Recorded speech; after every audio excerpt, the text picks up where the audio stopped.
Who is the scariest fighter of all time? Some fighters radiate an aura so heavy, it feels like they win the fight before it even starts. But what if that aura isn't genetics or luck? What if it's built and you could carry it into your own life? You can. I've been studying how champions think for years, and today I'm going to show you where Khamzat's mentality really comes from and how to unlock it for yourself. Because when Khamzat steps into that cage, he's not the same person anymore. He becomes something else. But before Khamzat, there was Mike Tyson, the youngest heavyweight champion in history, a destroyer, the most feared man to ever box. But here's what's crazy. This killer was actually scared. I always cry before I fight. You did? Always cry before? Yeah. Just relax. When we first started. No, just relax. But the moment he stepped into the ring, he became someone else, literally. I had an alter ego when it came to fighting. Mike Tyson was a scared boy.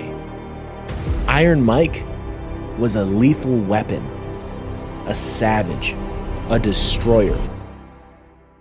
I'm the best ever. I'm the most brutal and vicious and most ruthless champion there's ever been. There's no one can stop me.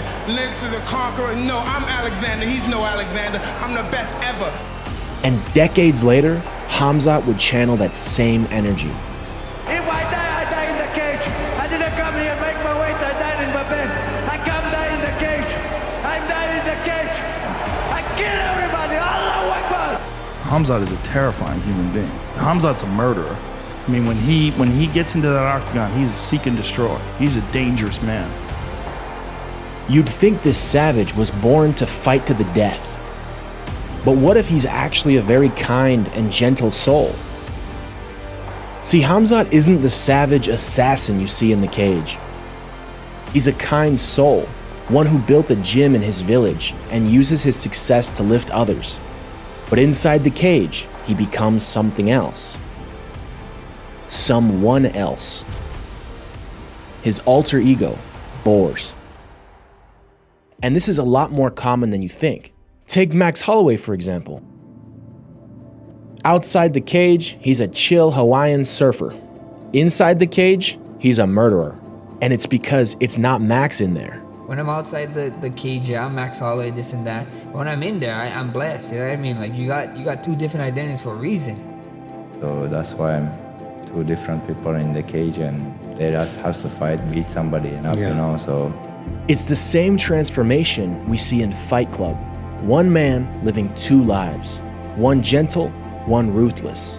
One living to escape pain, the other living for it. The narrator in Fight Club is an ordinary man who hates his life. He's stuck in a boring routine, numb, and trying to fill the void with stuff he doesn't need. Furniture, clothes, anything to feel alive. But every purchase only makes him feel emptier. His identity isn't built on who he is, it's built on what he owns. So when his apartment explodes, it's not just his stuff that's gone, it's him. His identity dies with it. And in that ego death, from the ashes, Tyler Durden is born. He's the narrator's alter ego, everything he wants to be but is too afraid to become. Tyler doesn't care about rules, approval, or ownership. He smokes constantly, wears sunglasses indoors and at night, and moves through life thinking nothing can touch him. The narrator was the opposite. He dressed like everyone else and lived a life defined by fear, doing only what felt safe. Tyler Durden does whatever he wants, whenever he wants, unchained by fear. And that same transformation happens in real life too. When Khamzat steps into the cage, the kind and humble man disappears. The one who built a gym in his village, who used his mic time to ask for world peace, the second that cage door closes, something else takes over. Boars. And the man becomes the monster. But here's the thing. That monster isn't random, it's designed. It's called the alter ego effect, the ability to step into a different identity that unlocks a different level of performance. One of the biggest benefits of the alter ego is psychological distance, separating who you are in everyday life from who you need to be when it's time to perform. In real life, Khamzat isn't a killer. He's a devoted son who started fighting to buy his mother a house. He's a husband, a father. If that man walks into the cage, he carries all those attachments with him. How can that version of himself truly fight to the death? He can't. That's why he created Boers. Boers has no family, no fear, and no mercy. He exists for one purpose only. That same split exists in Fight Club. The narrator has a corporate job to protect, a name, an image, a life built on fitting in. He plays by the rules and keeps his head down. But Tyler Durden, he's free. No boss, no fear, no mask. Tyler gives the narrator psychological distance, the freedom to do what he wants when he wants. Through Tyler, he's no longer trapped by doubt or consequence. This concept isn't just theory. It was developed in 2003 when a psychologist worked with a struggling Kobe Bryant. At the time, Kobe was facing serious allegations that threatened his career. His reputation was under fire constantly. No matter how hard he tried, he couldn't shake the feeling that the entire world was watching him and wanting him to fail. So with his psychologist, he created something new, an alter ego, the Black Mamba. Kobe loved the animal, one of the fastest, deadliest snakes on earth. Cold, precise, emotionless. That's exactly what Kobe needed.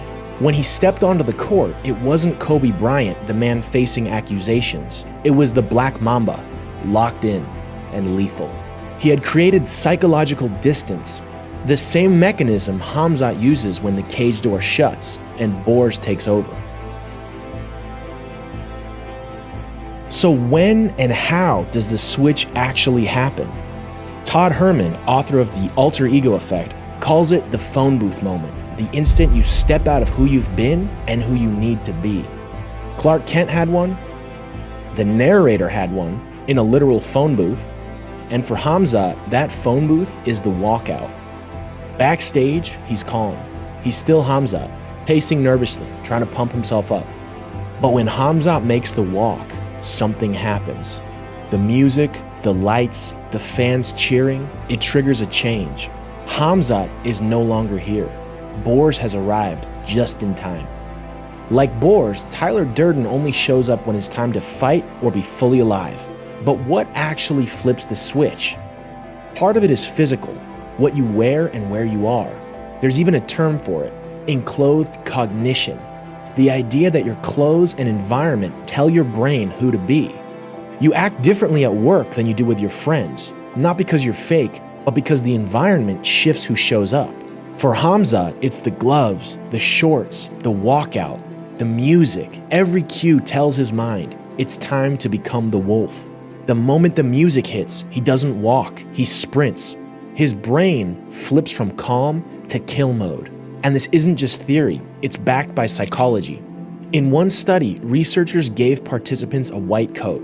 When they were told it was a doctor's coat, their focus and accuracy sharply increased. But when another group was told they were wearing a painter's coat, nothing changed.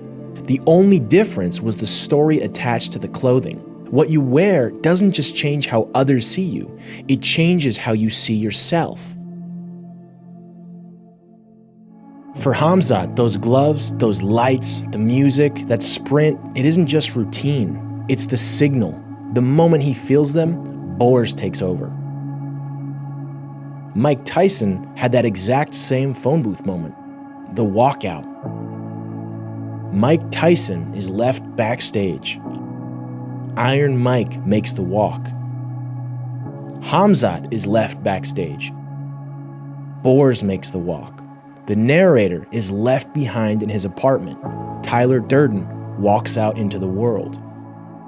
And this shift doesn't just change them psychologically, it changes them biologically. In The Upside of Stress, Stanford professor Kelly McGonigal discovered something groundbreaking. Stress is a great thing. Let me explain. In her research, she found stress ranked as the 15th leading cause of death in America, but only for people who believed stress was harmful. Those who believed stress could help them actually lived longer than people who reported low levels of stress. In other words, it's not the stress that breaks you. It's the story you tell yourself about it. If you believe stress is good for you, it actually becomes good for you. Here's how. McGonigal found there were two main ways we interpret stress: avoid and approach. When we see stress as a bad thing, the body reacts to avoid it. The heart beats faster, blood vessels tighten, and cortisol floods the system. The body is saying, survive. When we interpret stress as a good thing, the body responds differently. The heart still beats fast, but the blood vessels dilate, allowing blood to flow freely. The brain floods you with chemicals that heighten focus and confidence. It's the same stress, but now fuel. The body isn't saying run, it's saying hunt. Can you guess which way boars interpret stress? I don't know where it's come from. Just when I see the war, they switch off, you know. The narrator experiences stress as a threat. He's overwhelmed by his job, his insomnia, his entire life. His coping mechanism is to avoid it, buying things he doesn't need, drinking, joining support groups to feel numb. Tyler Durden sees stress completely differently. He doesn't run from it, he runs toward it. The narrator experiences stress as survival. Tyler experiences it as power. And that's exactly what separates Khamzat from Boers. In real life, I'm not that kind of guy beating everyone, you know. This is my job, this is my goal, you know, to get the belt and to be the best guy who could be in the UFC, you know. Make so much money I could make and help somebody, you know. That's Khamzat, the one who wants to build gyms, help his village, and lift others. But Boers? Boers is the one who wants to take life away. I'm most dangerous guy here. I'm gonna come before everyone. I kill everybody. Allahu Akbar. So do you put yourself in that zone as if you're entering the war zone when you're in the ring? Yeah, feels like old time, like gladiators, you know. So feels kind of that thing, you know. I like it. Khamzat doesn't go looking for stress, but Boers lives for it. The same pattern shows up in real life. In a study of skydivers, first-timers showed classic avoidance mode. Heart racing, shallow breathing, panic flooding the body. But experienced skydivers, their bodies released even more of the same stress chemicals, but their brain interpreted differently. And if your body can change just by shifting how you see stress, imagine what happens when you change how you see yourself. Because the moment you decide who you will be, the world has no choice but to adjust to it. You don't find who you are, you create it. Every mask they put on wasn't to hide who they were, it was to become who they were meant to be. Who you were got you here.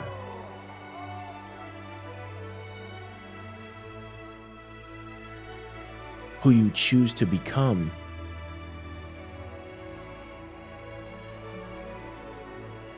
decides where you go next.